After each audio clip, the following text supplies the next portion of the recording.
ఆది యందు వాక్యం ఉండెను అంటే ఒక ప్రత్యేకమైనటువంటి వ్యక్తిని గురించి చెప్తున్నాడు. ఆది యందు వాక్యం ఉండెను. ఆదికాండం మొదటి వచనం ఏంటి? ఆది యందు దేవుడు. అదే వచనాన్ని యోహాను యేసు ప్రభుకి అప్లై చేస్తూ వ్రాస్తున్నాడు ఇక్కడ. ఇది ఆదికాండం మొదటి వచనం. యోహాను సువార్త 1వ అధ్యాయం 1వ వచనం అన్నది ఆదికాండం 1వ అధ్యాయం 1వ వచనం.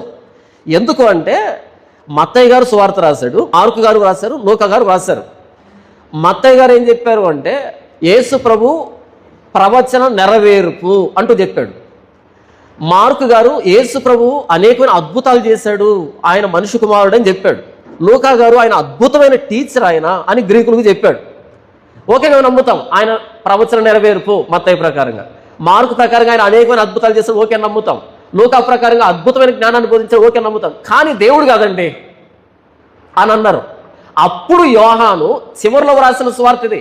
ఇక్కడ కూర్చే విషయంలో చివరిలో అంటే 4వ సువార్తగా కూర్చారు, కానీ ఇది చివరిలో రాసిన సువార్త. ఎలాంటి వాదన వచ్చిందంటే ఓకే ఓకే ఓకే కానీ దేవుడు కాదు ఆయన.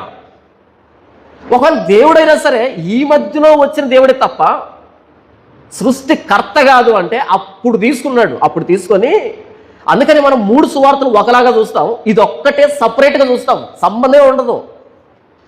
అప్పుడు ఏమని స్టార్ట్ చేశాడు అంటే ఏదో యేసు మరియమ్మకు పుట్టాడు, జకరియా ఎలిజబెతులు, ఇలా ఈ యోదయలో నుంచి ప్రారంభించలా ఆయన చెప్పే విధానాన్ని. ఏకంగా పరలోకం నుంచి ప్రారంభించాడు. కెమెరా టాప్ యాంగిల్లో పెట్టాడు. వీళ్ళందరూ యోదయలో పెట్టారు కెమెరాని. ఈయన ఎక్కడ పెట్టాడు కెమెరాని? పైకి టాప్ యాంగిల్ పెట్టాడు. అక్కడి నుంచి కెమెరా ఇలా షిఫ్ట్ చేశాడు కిందికి. ఆది యందు వాక్యం ఉండెను, ఆది యందు దేవుడు భూమి ఆకాశం సృజించను అనే దాన్ని ఆ ఆదిలో ఉన్నది ఈయనే అంటూ ఆది యందు వాక్యం ఉండెను. మరి ఆది యందు దేవుడు అంటే ఆగండి, ఆ వాక్యము దేవుని యొద్ద ఉండెను అంటే అక్కడ ఉన్నది ఇద్దరు.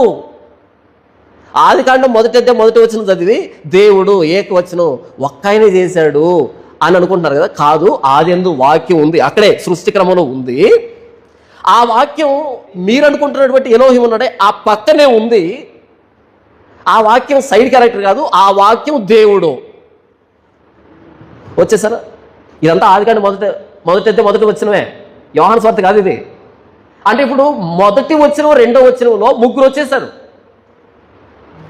ఆదికాండం 1వ అధ్యాయం 1వ వచనం 2వ వచనాల్లో 3 వచ్చేసారు. ఈ మొదటి వచనంలో 2 వచ్చేసారు. ఆది యందు వాక్యము ప్లస్ దేవుడు 2 వచ్చేసారా? 2 దేవుళ్ళే. మరలా 2వ వచనంలో దేవుని ఆత్మ. దేవుని ఆత్మ ఏమవుతుంది? దేవుడు అవుతుందా? మనిషి అవుతుందా? దేవుడే కదా. అంటే 3 దేవుళ్ళు వచ్చేసారు.